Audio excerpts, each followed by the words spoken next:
আমার বাংলার প্রথমেই আজকে সব থেকে বড় খবর, এর আগে ভোটার তালিকায় গড়মিল নিয়ে মুখ্যমন্ত্রী মমতা বন্দ্যোপাধ্যায় সরব হয়েছিলেন, ভুল স্বীকার করেছিলেন নির্বাচন কমিশন।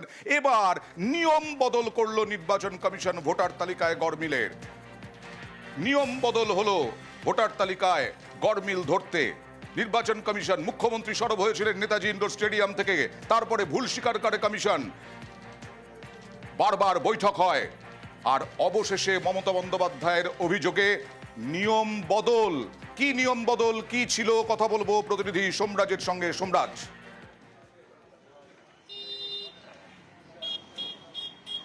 দেখো, আজকে রাজ্যের মুখ্য নির্বাচনী আধিকারিক, বিভিন্ন জেলার জেলা শাসক, এডিএম ইলেকশন, ওসি ইলেকশনদের সঙ্গে দুপুর 3টে থেকে গুরুত্বপূর্ণ বৈঠক করেন এবং সেই গুরুত্বপূর্ণ বৈঠকের পরেই একটি এসওপি ইতিমধ্যেই শেয়ার করা হয়েছে বিভিন্ন জেলার জেলা শাসকদের।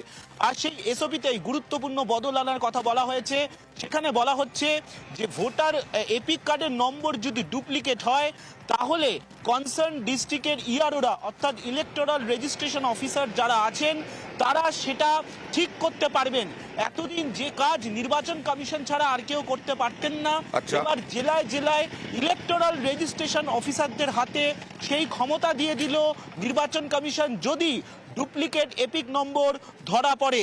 পাশাপাশি ইলেকশন কমিশন এটাও বলছে যে নির্বাচন কমিশনের তরফে তাদের যে পোর্টাল, সেই পোর্টালে নতুন মডিউল যুক্ত করা হয়েছে যাতে ইআরওরা এই কাজটি করতে পারেন।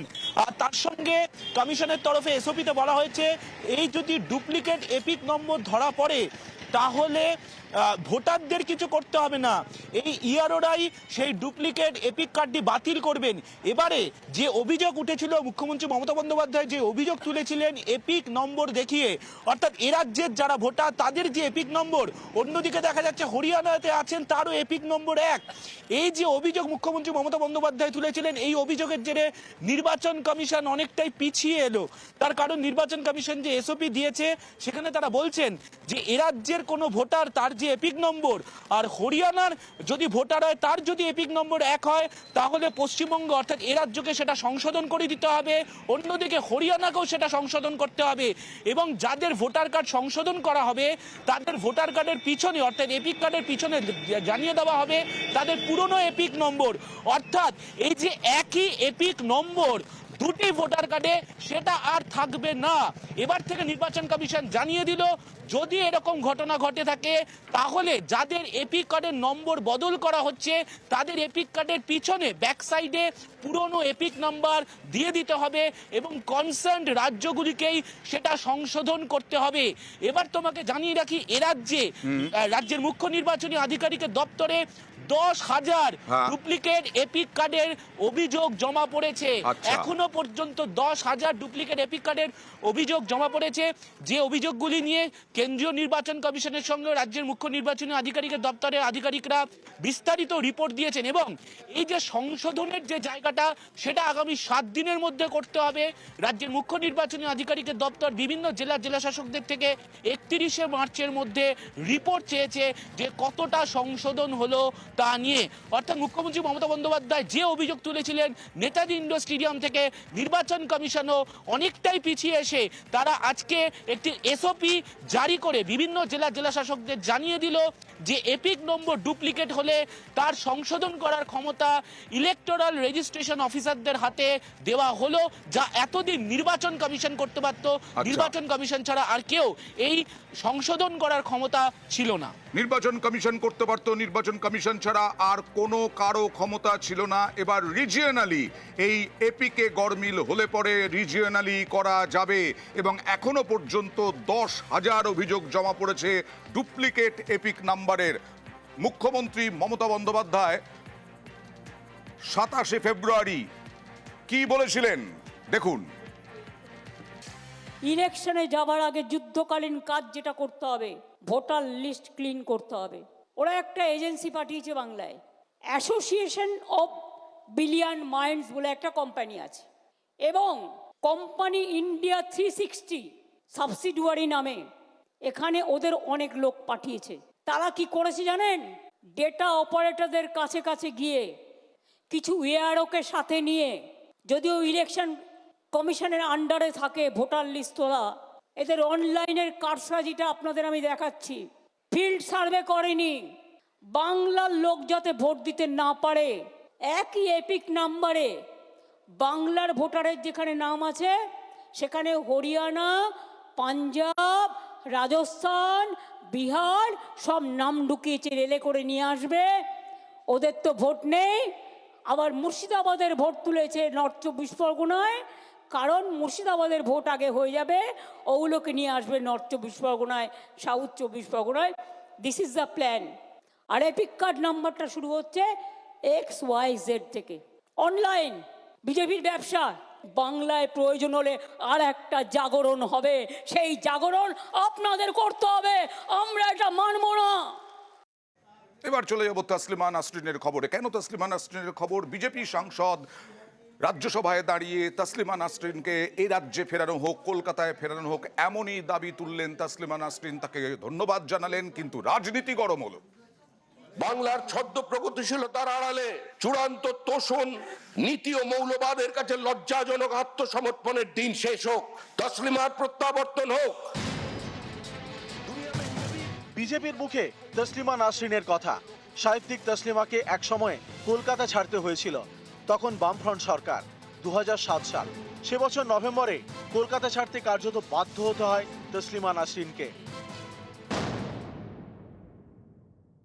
Taslima Ratni wrote a novel named Lajja, The Shame, about the unspeakable atrocities against the Hindu minorities in Bangladesh.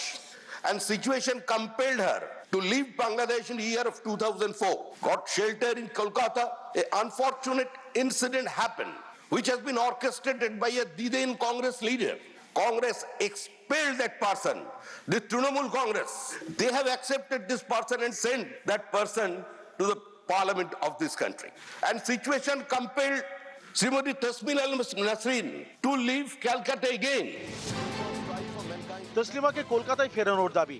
সোমবার সংসদে দাঁড়িয়ে এই দাবি তোলেন বিজেপি সাংসদ শ্রমিক Bhattacharya. Taslima Nasreen wants to come back to Calcutta. Taslima Nasreen কলকাতায় ফিরে আসতে চান, বাংলায় কথা বলতে চান, বাংলায় কবিতা লিখতে চান, বাংলায় সাহিত্য সৃষ্টি করতে চান। বাংলার ছদ্ম প্রগতিশীলতার আড়ালে চূড়ান্ত তোষণ, নীতি ও মৌলবাদের কাছে লজ্জাজনক আত্মসমর্পণের দিন শেষ হোক, তসলিমার প্রত্যাবর্তন হোক। গুরুদাস দাশগুপ্তের পর দ্বিতীয় সাংসদ হিসেবে শ্রমিক ভট্টাচার্য তাকে কলকাতায় ফেরানোর দাবি তোলায় সমাজ মাধ্যমে ধন্যবাদ জানিয়েছেন দ্বিখণ্ডিতের লেখিকা। তিনি জানিয়েছেন, 18 বছর পর রাজ্যসভার সাংসদ ভারতীয় জনতা পার্টির শ্রমিক ভট্টাচার্য আমাকে কলকাতায় ফেরানোর দাবি জানিয়েছেন সংসদে। জানি না কলকাতায় শেষ পর্যন্ত ফেরা হবে কিনা, তবে তিনি যে আমার কথা মনে করেছেন। মানবাধিকারের পক্ষে দাঁড়ানোর অপরাধে নিজের জন্মভূমি থেকে নির্বাসিত আমি। বাংলায় লেখালেখি চালিয়ে যেতে পশ্চিমবঙ্গে বাঙালি পরিবেশে বাস করা আমার জন্য গুরুত্বপূর্ণ, তা তিনি উপলব্ধি করেছেন বলে তাকে ধন্যবাদ এবং কৃতজ্ঞতা। সামনের বছর পশ্চিমবঙ্গে বিধানসভা ভোট, তার আগে বিজেপি সাংসদের মুখে তসলিমা নাসরিনকে কলকাতায় ফেরানোর দাবি। পর্যবেক্ষকদের একাংশের মতে এটা এক ঢিলে দু পাখি মারার কৌশল। তসলিমা নাসরিন বরাবরই কট্টর মৌলবাদী বিরোধী বলে পরিচিত। তার এই ভাবমূর্তিকে কাজে লাগিয়ে তৃণমূলের ভোটে ভাগ বসাতে চাইছে বিজেপি। বাংলাদেশে ইউনূস সরকার আসার পর থেকে বারবার সে দেশে হিন্দু সংখ্যালঘুরা আক্রান্ত হয়েছেন। এর প্রতিবাদেও সরব হয়েছেন তসলিমা নাসরিন। এই ভাবাবেগকে কাজে লাগাতে চাইছে বিজেপি, যাতে হিন্দুদের বার্তা দেওয়া যায়, হিন্দু ভোটকে বিজেপির পক্ষে সুসংহত করা যায়।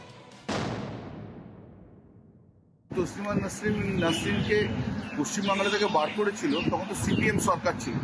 তখন শ্রমিক ভট্টাচার্য কি করছিল? আবহাওয়া তৈরি করছে এরা হিন্দু মুসলমানের ঝগড়া লাগানোর জন্য। সাম্প্রদায়িক দাঙ্গা, সাম্প্রদায়িক ঝগড়া লাগিয়ে বিজেপি এখন বাজারে থাকতে চাইছে। পশ্চিমবঙ্গ সরকার ঠিক করবে কাকে আসতে হবে, কি আসতে হবে না। ল অ্যান্ড অর্ডারটা তো আগে নাকি? এরা সব ভেগদারি হিন্দু। তসলিমা নাসরিন তিনি আছেন, ভারতবর্ষে আছেন, যে জায়গায় আছেন, ইচ্ছে করলে পশ্চিমবঙ্গে আসবেন, তাকে বাধা দিয়েছে কেন? তখন একটা নির্দিষ্ট পরিস্থিতিতে সেই পরিস্থিতি সামাল দেওয়ার জন্য তার নিরাপত্তার খাতিরে তাকে সরিয়ে দেওয়া হয়েছিল। আজকে তিনি যদি মনে করেন পশ্চিমবঙ্গে আসবেন এবং রাজ্য সরকার যদি তার নিরাপত্তা দেয়, কোনো অসুবিধা নেই, হতেই পারে। নিউজ 18 বাংলা। মুখ খুললেন শুভেন্দু অধিকারী। আজকে এবার তিনি আইএসএফকে তৃণমূলের বি টিম বলে আক্রমণ করলেন পাল্টা আক্রমণ শুভেন্দুকে নওশাদ সিদ্দিকীর, আর শুভেন্দু আর নওশাদকে কটাক্ষ কুণাল ঘোষের। ও যেদিন ডায়মন্ড হারবার ছেড়ে পালিয়েছে সেদিনই লোক বুঝে নিয়েছে এ টিএমসির বিটি। টিভির ক্যামেরাতে থেকে 2-4টা জনসভা করলে হবে না, ভোটের দিন মাঠে থাকতে হবে। হাড়োয়া উপনির্বাচনও মাঠের দিন ছিল না, ভোটের দিন হচ্ছে ওয়ান ডে ম্যাচ। তৃণমূলের লোকজন আমাদেরকে বলতো যে আমরা বিজেপির বিটিং, এখন বিজেপির লোকজন বলছে আমরা তৃণমূলের বিটিং। আমাদেরকে অনেক রকম ভাবে দেখিয়ে দেওয়া হচ্ছে। আমরা ভাগিদারিত্বের রাজনীতি করতে এসেছি, পিছিয়ে বর্গের দলিত আদিবাসী মুসলমানের অধিকারকে প্রতিষ্ঠা করতে এসেছি। সুতরাং কারো দলের কোনো দলের লেজুর ভিত্তি হয়ে আমরা থাকবো না। এই সব বনাস দুদিন আগে তো ছিল ভাব, এর মধ্যে এই ভয়ঙ্কর পরিস্থিতি। বিরোধী দল তো চুরমার, বিজেপি থেকেও লোক চলে যাচ্ছে, বিরোধী পক্ষের অন্য বিধায়ককে বিরোধী দলনেতা কটাক্ষ করছে। সব কি এটা সৌজন্য, সেগুলোকেও এরা ভয় পেতে শুরু করেছে। ইয়ে ডর আমি আচ্ছা লাগা, পায়ের তলা থেকে মাটি সরছে।